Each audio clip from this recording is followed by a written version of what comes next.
Hi Audi Buddies, Hassan here from Audi Exam Buddy, and today I am going to present a mini workshop on the duties and powers of the FAIS Ombud.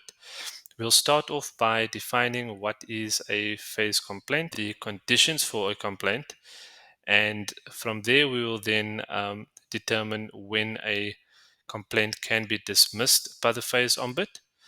Uh, then from there, we'll then look at the mediation of the FAIS Ombud, the fees of the FAIS Ombud, and we'll then end off with 3 quiz questions.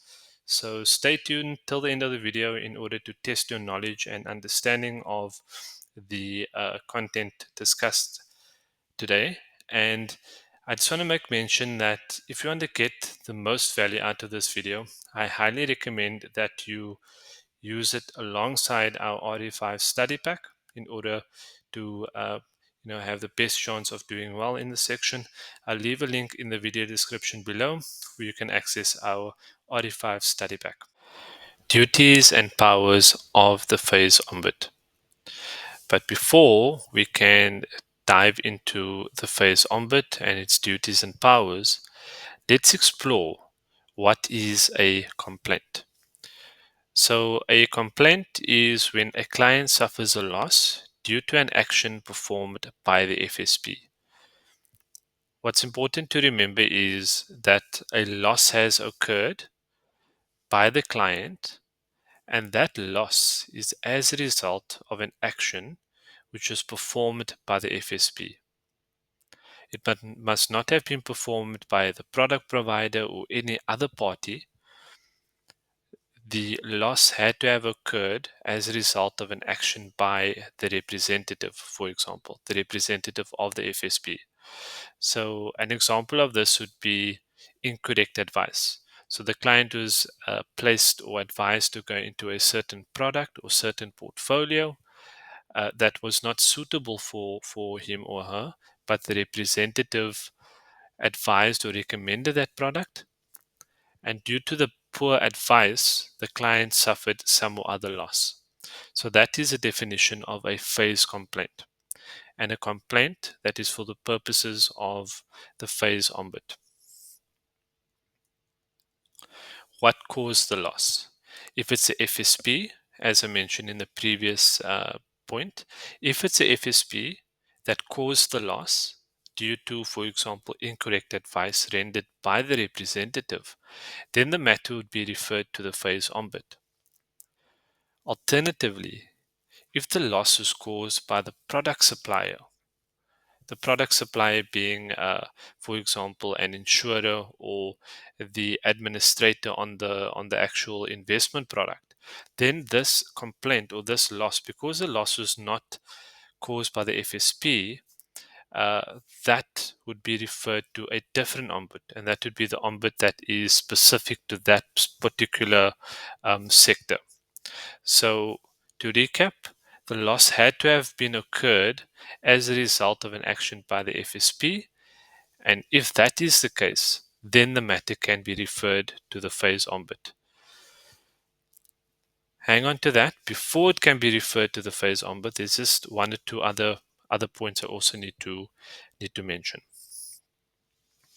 So the FSP has 3 weeks from the date of receiving the complaint to acknowledge to the client that the complaint has been received. So,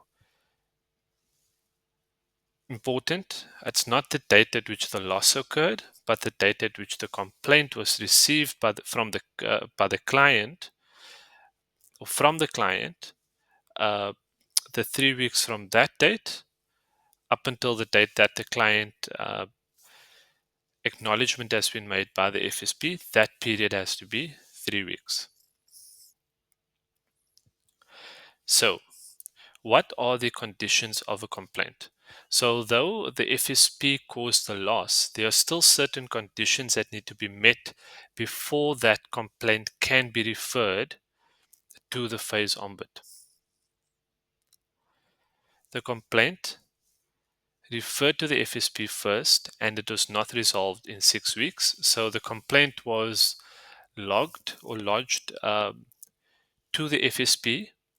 However, the FSP has not been able to get to a resolution within after 6-week period. The complaint falls within the ambit of the FAIS Act and FAIS Ombud rules. So in this case, it can't be the product supplier that caused the loss. It has to be the FSP, as mentioned in the previous slide. And in that way, it will fall in terms of the FAIS Ombud rules. The act by the FSP occurred when the Ombud rules were enforced. This means that the action that caused the client to suffer loss had to have occurred post 2004. Why? Because the Ombud rules only became enforced or regulated from 2004 onwards. So if the loss happened prior to 2004, then it would not be a complaint in terms of the FAIS Ombud. The loss suffered must not be greater than 3.5 million. However, there are two exceptions. The complainant can forgo the loss above 3.5 million, and in that case still be considered for a complaint. And secondly, the respondent must agree to this in writing.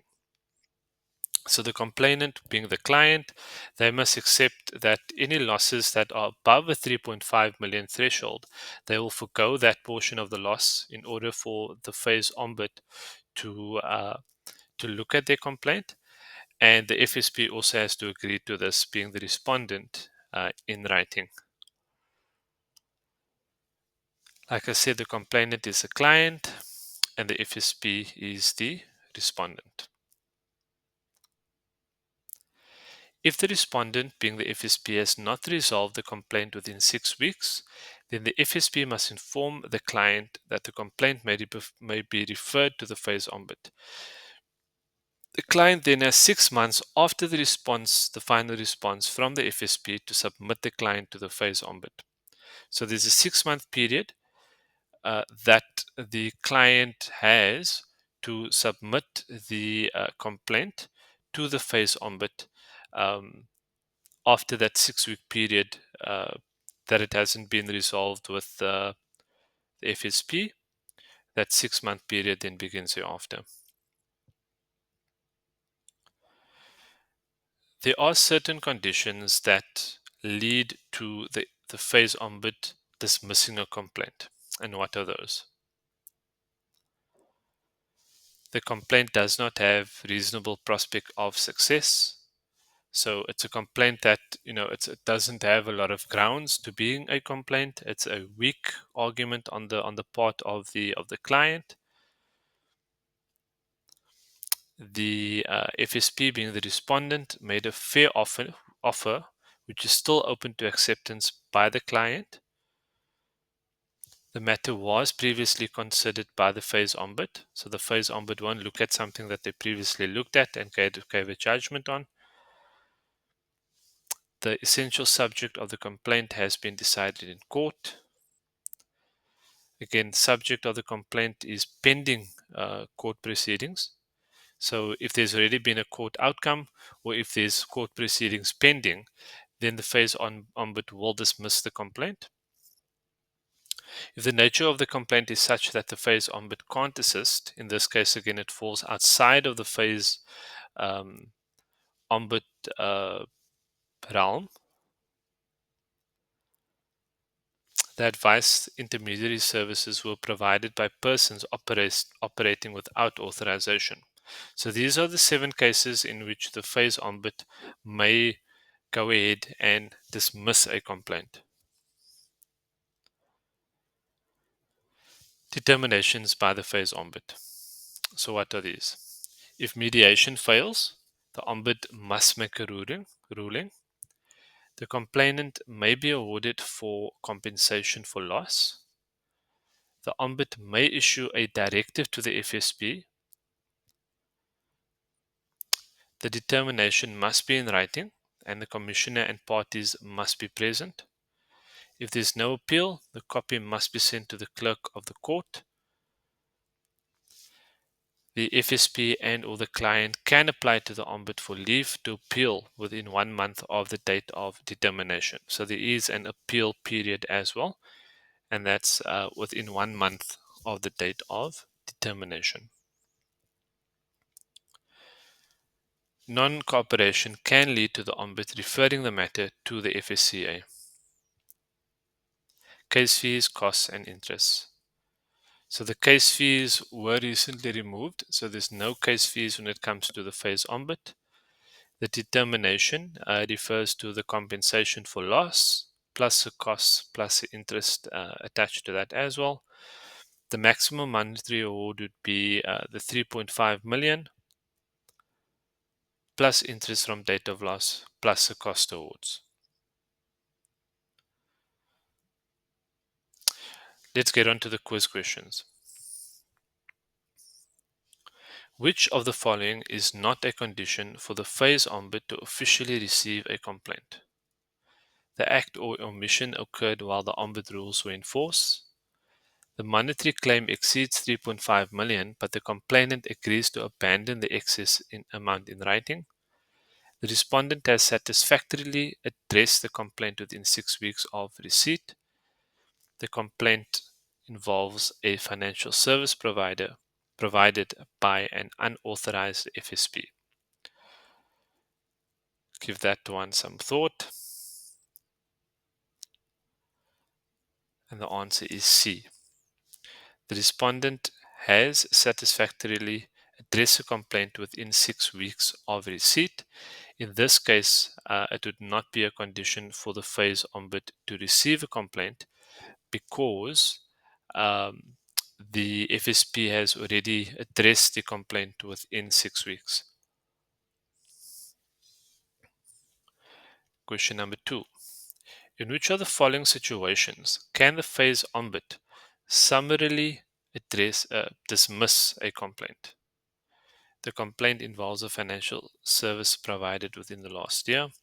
The respondent's offer to resolve the matter is deemed fair and reasonable. The monetary claim is less than 3.5 million. The complaint involves the investment performance of a guaranteed product. And the answer is B. The respondent's offer to resolve the matter is deemed fair and reasonable. Therefore, in this case, the FAIS Ombud may dismiss the complaint. Final question. What is one of the rights granted to the FAIS Ombud when resolving a complaint? To impose penalties exceeding the Supreme Court limits, to recommend a resolution that becomes binding if accepted by all parties, to issue a directive requiring the complainant to pay the case fees, or D. To enforce immediate suspension of an FSP's license. The answer is B. To recommend a resolution that becomes binding if accepted by all parties. I trust that you found this video insightful and valuable. Please do hit the like button in order to be in the loop when more videos drop, and subscribe to the channel. Leave a comment if you liked it, and there are more videos to come.